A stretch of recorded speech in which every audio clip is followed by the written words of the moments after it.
Good morning students. और आपको online class में आप सभी का स्वागत है। और हम लोग आज लॉ ऑफ लर्निंग के बारे में डिस्कस करेंगे, जो लर्निंग चैप्टर्स का एक टॉपिक है जो हम लोगों ने पिछले क्लास में पढ़ा कि लॉ ऑफ लर्निंग के सिद्धांत, कि लॉ ऑफ लर्निंग के कितने तरह के सिद्धांत होते हैं। तो उसमें हम लोगों ने देखा कि दो तरह के सिद्धांत होते हैं। एक व्यवहारिक सिद्धांत जो बिहेवियर बेस्ड सिद्धांत था, और दूसरा संज्ञानात्मक, जिसको हम लोग कोग्निटिव बेस्ड सिद्धांत मानते थे, कहते थे। तो इस प्रकार से अगर अब हम लोग नेक्स्ट टॉपिक की तरफ आगे बढ़ते हैं तो वो हमारा जो है कि लॉ ऑफ लर्निंग। तो थायरनडाइक लॉ ऑफ लर्निंग जो दिए थे वो थायरनडाइक महोदय ने 1913 ईस्वी में लॉ ऑफ लर्निंग का प्रिंसिपल लॉ ऑफ लर्निंग दिए थे।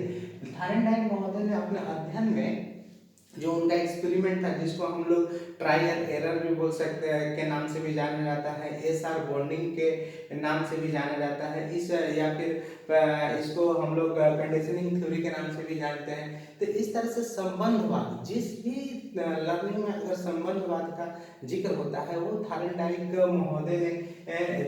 महोदय ने इसे विस्तार पूर्वक अपने एक्सपेरिमेंट के जरिए प्रूव किया है और बताया भी है। तो इसमें हम लोगों को थायरनडाइक महोदय ने अपने एक्सपेरिमेंट में पाया कि सभी तरह के लर्निंग, क्योंकि लर्निंग का कोई बेसिक कॉन्सेप्ट नहीं है कि लर्निंग एक निश्चित अवस्था में ही होती है। लर्निंग कभी भी कहीं भी किसी भी स्थान पे किसी भी समय हो सकती है। तो इसके अंतर्गत उन्होंने अपने अध्ययन में पाया कि किसी भी तरह की लर्निंग हो, उन लर्निंग में कुछ कॉमन नियम का अनुकूलन किया जाता है, जिसमें से उन्होंने दो तरह के नियम को देखा। जो पहला जो है हम लोगों के पास प्राइमरी, और दूसरा हम लोगों के पास है सेकेंडरी। प्राइमरी नियम या कह सकते हैं मुख्य नियम। जो प्राइमरी लॉ है ये हर एक लर्निंग में, चाहे हम लोग व्यवहारवाद के सिद्धांत को पढ़ें या संज्ञानात्मक सिद्धांत को पढ़ें, किसी भी तरह का अगर लर्निंग को करते हैं तो उसमें इस प्राइमरी नियम का अनिवार्य रूप से उपस्थित होता है। अब इसमें प्राइमरी नियम के अंतर्गत जो सबसे पहला पॉइंट आता है वो है तत्परता का नियम, law of readiness. Law of readiness करते हैं या तत्परता करते हैं, तो अगर हम किसी चीज को सीखना चाहते हैं, अगर किसी गुण या किसी कौशल को विकसित करना चाहते हैं या जानना चाहते हैं, तो इसमें हम लोगों को तत्परता, उस लर्निंग के प्रति लर्नर को तत्पर होना अत्यंत आवश्यक होता है। जो व्यक्ति जितना अधिक तत्पर रहता है कार्य के प्रति, वो उतना ही अधिक कम समय में वो लर्निंग को कर पाता है। दूसरा हम लोगों के पास आता है अभ्यास का नियम। अभ्यास अगर कहने का मतलब है कि अगर हम लर्निंग की तत्परता को रखते हैं तो अगर हम लोग कंटिन्यू अभ्यास करेंगे, जैसे अगर हम लोग एक विषय मैथमेटिक्स लेते हैं, अगर मैथमेटिक्स में अगर हमको निपुण होना है या परफेक्ट होना है तो हमको क्या करना होगा कि कंटिन्यू मैथमेटिक्स को अभ्यास में रखना होगा। हम लोग जितना किसी काम को अभ्यास में रखेंगे, किसी भी लर्निंग में जितना हम उसे अभ्यास करेंगे, जितना उसका प्रैक्टिस करेंगे, उतना ही बेहतर तरीके से लर्निंग हमारा परफेक्ट होगा। उसके बाद से हम लोग देखते हैं तीसरा प्रभाव का नियम, law of effect. Law of effect कहने का मतलब है प्रभाव, कि हम लोगों ने तत्परता दिखाई, किसी काम को करने के प्रति कितना तत्पर थे, ये कंटिन्यू हम लोगों ने तत्परता को दिखाया। उस तत्परता के बाद हम लोगों ने क्या किया कि अभ्यास किया, कि हम लोगों ने कंटिन्यू अभ्यास किया।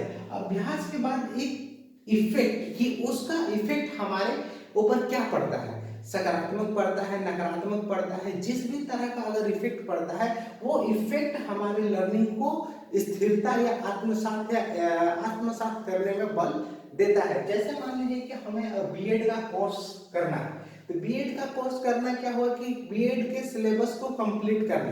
तो बीएड के सिलेबस को कंप्लीट करने के लिए अगर बच्चा तत्पर रहता है तो सबसे पहले वो तत्परता क्लास में अटेंडेंट होता है, क्लास को कंटिन्यू करता है, घर पे लर्निंग करने के लिए टाइम टेबल रेडी करता है, वो तत्पर रहता है। दूसरा क्या करता है कि क्लास में उपस्थित होकर जो अभ्यास है, बीएड के कोर्स के अंतर्गत जो क्लास के लिए कंटिन्यू आता है तो उसके बाद वो अभ्यास करता है, कंटिन्यू क्लास करता है, रीडिंग करता है, क्लास में अटेंड होता है, सेल्फ स्टडी करता है। तो इस प्रकार से वो अनेकों अभ्यास करता है। अभ्यास का प्रभाव का जो नियम आता है कि फाइनली जो एग्जाम जो देता है, एग्जाम के बाद वो फेल होता है, पास होता है, डिस्टिंक्शन होता है, किस तरह का उसका मूल्यांकन के उपरांत उसका रिजल्ट कैसा होता है, वो रिजल्ट उस व्यक्ति के ऊपर क्या करता है, प्रभाव को डालता है। और वो प्रभाव क्या होता है कि वो बीएड के सिलेबस के अकॉर्डिंग क्या होता है कि उसके अंदर लर्निंग की स्थिरता को प्रदान करता है। तो इस तरह से हम लोग जस्ट एग्जाम्पल के रूप में बीएड को लिए, अगर हम लोग किसी भी लर्निंग को करते हैं तो अगर जितना बेहतर तरीके से अगर हम लोग इस नियम को फॉलो करेंगे किसी भी लर्निंग में, सबसे पहले हम लोगों की तत्परता अनिवार्य रूप से होती है कि हम अगर सीखना चाहते हैं तो हमें तत्पर रहना पड़ेगा। उसके बाद से अभ्यास कंटिन्यू रखना पड़ेगा। अभ्यास जितना परफेक्ट होगा उतना परफेक्ट हमारे अंदर नॉलेज की कुशलता विकसित होगी। उसके बाद जितना बेहतर तरीके से कुशलता विकसित होगी उतनी ही बेहतर तरीके का प्रभाव भी हमारे जीवन पे पड़ेगा। ये तो हो गया प्राइमरी लो।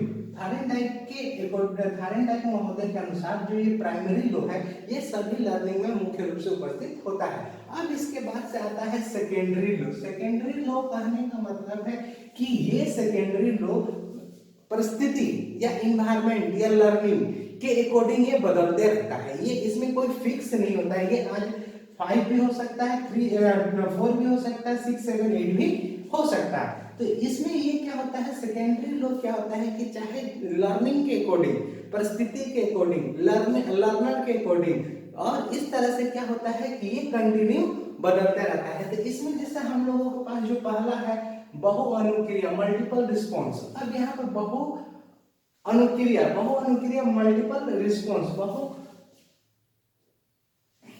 मल्टीपल रिस्पॉन्स में कहा जाता है कि जब व्यक्ति लर्निंग करने के लिए उपस्थित होता है और उसका पूर्व ज्ञान, नए ज्ञान को सीखने में अगर कंटिन्यू वर्क कर रहा है और अचानक से उसका पूर्व ज्ञान नई समस्या को सोल्व नहीं कर पा रहा है, तब क्या करता है व्यक्ति बहु अनुक्रिया, माने तरह तरह की क्रिया करके प्रयास और भूल के माध्यम से कई तरह की क्रिया प्रतिक्रिया करता है, जिससे वह कोशिश करता है कि ये नई समस्या को मिटाया जा सके या नए रिस्पॉन्स के माध्यम से इस समस्या को सॉल्व किया जा सके। तो मल्टीपल रिस्पॉन्स होता है कि किसी भी लर्निंग में अगर व्यक्ति एक समस्या को हल करने के लिए कई तरह के क्रियाओं को करता है, कई तरह के अनुक्रियाओं को करता है, तो उसे हम लोग मल्टीपल रिस्पॉन्स कहते हैं। उसके बाद दूसरा होता है अभिवृद्धि, एटीट्यूड। ये अभिवृद्धि करने का मतलब है कि लर्नर के अंदर किसी क्रिया को सीखने का की रुचि कैसी है, एटीट्यूड कैसा है, वह उसके प्रति सकारात्मक है, नकारात्मक है, विषय के प्रति सीखने में कितना इच्छुक है, वो कितने अपने आप को मनोवैज्ञानिक रूप से कितना उसमें अपने आप को इन्वॉल्व कर पा रहा है। तो इस तरह से आवृत्ति काफी अधिक तो उसके ऊपर, जैसे मान लीजिए कि किसी बच्चे का इंटरेस्टेड अगर सब्जेक्ट होता है तो उसके प्रति वो काफी अधिक रुझान रखता है, तो उसमें उसकी लर्निंग क्या होती है, काफी परफेक्ट हो पाती है। तो इस तरह से एटीट्यूड हम लोग उसमें तत्व की प्रबलता की अगर हम लोग बात करें तो तत्वों की प्रबलता, जो एलिमेंट्स वगैरह है, जो तत्व है, जो सीखने वाला मटेरियल है, उस मटेरियल की सरलता और पे काफी अधिक निर्भर करता है लर्निंग कि अगर तत्व जितना बेहतर तरीके से होगा, तत्व जितना सिंपल होगा, लर्नर को लर्निंग करने में उतनी ही सहायता मिलेगी। उसके बाद से सदृश द्वारा अनुक्रिया। सदृश द्वारा अनुक्रिया कहने का मतलब है कि सदृश जो हमारे पास पहले का ज्ञान है और नए ज्ञान को सीखने जाते हैं, तो हम लोग पुराने ज्ञान और नए ज्ञान में तुलना करते हैं, पुरानी लर्निंग में और नए लर्निंग में तुलना करते हैं। अगर वो दोनों में काफी सिमिलर चीज मिलता है तो हम लोग उसको एक दूसरे में ट्रांसफर करते हैं और नए ज्ञान को सीखने में मदद लेते हैं। उसमें सहचरात्मकता, अंतरण, एसोसिएटिव शिफ्टिंग। अब इसमें कहा जाता है कि हम लोग किसी भी लर्निंग को के अभ्यास के दौरान एक जगह से दूसरे जगह उसे शिफ्ट कर दे, अपने पुराने नॉलेज से नए नॉलेज में ज्यों का त्यों अगर सिमिलर रहता है तो उसको हम लोग ट्रांसफर कर देते हैं। तो इस प्रकार से हम लोग देखते हैं कि थारेनडाइक का लॉ ऑफ लर्निंग को हम लोग मुख्य रूप से प्राइमरी और सेकेंडरी में डिवाइड करते हैं। और एक चीज अगर यहाँ जानने की बात है कि अगर एग्जाम में अगर पूछता है कि लॉ ऑफ लर्निंग की व्याख्या करें या तो यहाँ पे हम लोग सिर्फ लॉ ऑफ लर्निंग के अंतर्गत भी ये प्राइमरी और सेकेंडरी का ही हम लोग विस्तार पूर्वक वर्णन करेंगे। या फिर थायरनडाइक का लॉ ऑफ लर्निंग अगर पूछता है तब पर भी हम लोग यही प्राइमरी और सेकेंडरी नियम का ही व्याख्या करेंगे। इसमें कंफ्यूज नहीं होना है कि लॉ ऑफ लर्निंग क्या है और थायरनडाइक लॉ ऑफ लर्निंग क्या है। थायरनडाइक लॉ ऑफ लर्निंग भी सेम है और लॉ ऑफ लर्निंग भी सेम है। आज के लिए इतना ही, धन्यवाद।